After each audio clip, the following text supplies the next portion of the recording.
Okay, welcome back to the channel. So today I want to talk about efficient workflows that came about from me sampling. Okay, so in the beginning, with the auto sampler and Logic, I remember sampling some of the sounds. I said, well, why not sample this sound? It's one of my favorite sounds. I know I'm going to use it all the time. And I went to sample it. And once I learned sort of the art of creating a good sample and kind of learn where the limitations are as you start sampling some of your hardware gear, I realized that maybe this actually, you can kind of expand on that thought and create what would be like the ultimate user bank. But the user bank would be sounds that you just use irregardless of whether they came from a plugin, came from a combi that you spent a long time trying to tailor, or came from hardware, or anything in between. Okay, so that ended up expanding and came out to about maybe 250 sounds. But what ended up happening was I got a lot of benefits out of it. Increased workflow, a small subset of sounds that I gravitate towards. And not only that, I've got it in a format that allows me to be mobile. In other words, I can take this and move it to a laptop. It's just two folders here in the sampler instrument folder for the multi-sampler. So you got a sampler instruments folder that has all the metadata and your samples folder. And so what ends up happening is I don't have to worry about the physical footprint of all my hardware. I don't have to worry about the distraction when I'm looking to create fast, about having tons of hardware and tons of sounds to go through, whether be it software or plugins, especially plugins. And I can get down to the nitty-gritty. And not only that, I don't have to worry about plugin dongles and authorizations of plugins that I own and having that limitation with the iLock, moving it from one computer to another. And so I've got it in a very efficient format. So let me just kind of walk you through this a little bit. Here's my EXS sample instrument. And here's some samples that I have. That's just basically the bass and drums.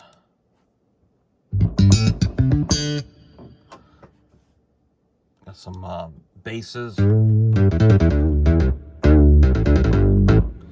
Omnisphere. I got some custom sounds that I created with hardware and software.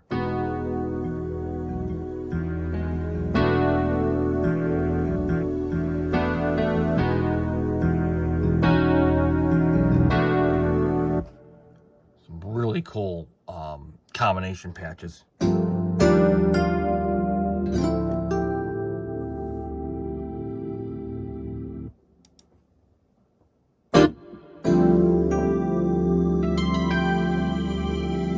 And to recall these up, the complexity, it just really have gone to appreciate how it's nice just to pull these sounds up real fast. Even keyscapes I sampled. It takes so much hard drive space. And it's just so much more efficient to have it in a smaller package.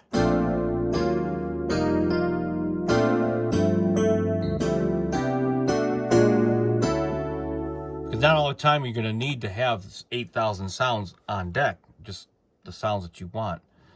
Here's the Chord Kronos, my Kronos X.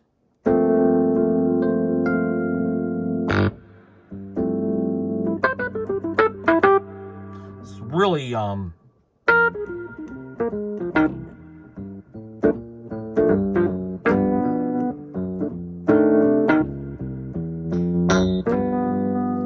came out really nice. Pulse pianos. You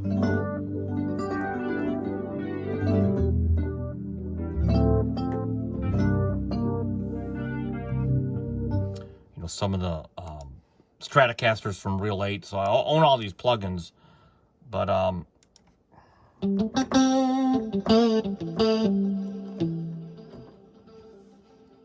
then even the hip hop nylon guitar from Motif XS.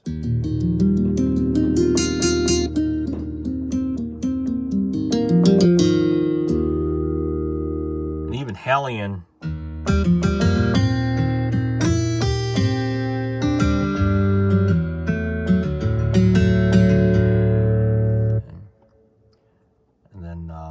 course, you expand that all the way. There's my Nord stage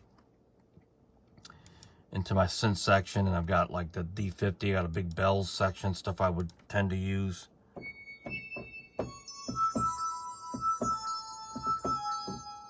Some of these are from the D50. Omnisphere again. Let's see, bottle bells from the T3.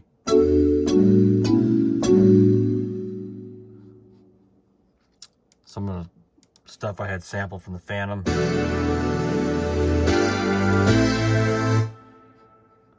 A lot of D50 stuff. Really just... And was able to retain sort of that dirty sound, you know, the D50 is just so known for.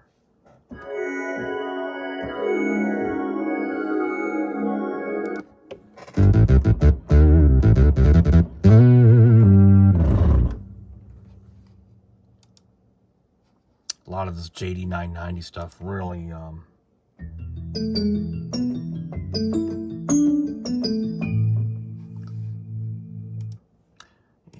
okay.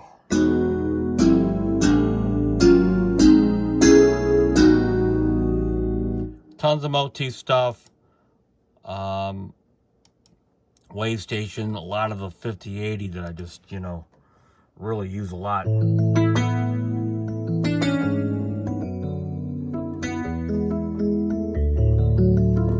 This patch swimming EPs, use it a lot.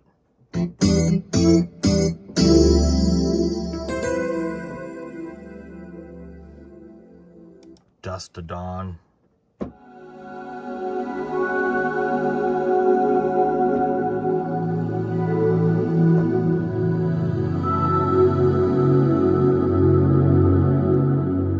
Even this mono synth category is really comprised of motif, JD 990, Phantom X.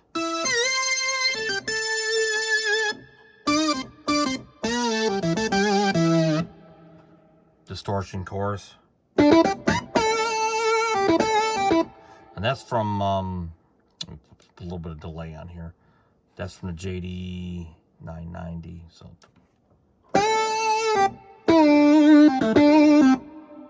Turn that on.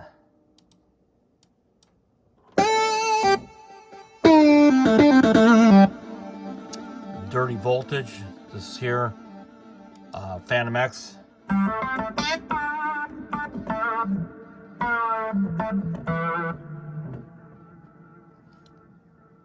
Nord, this is from the V-Synth.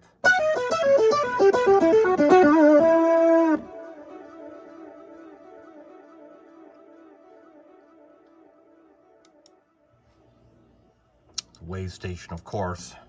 My SR.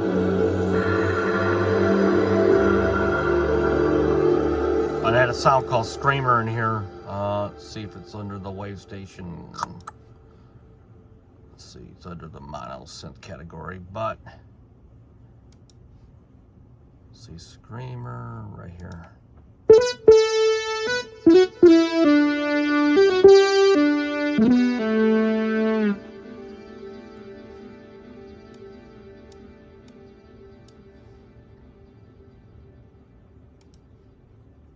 Then I even had a couple kits that I sampled right here.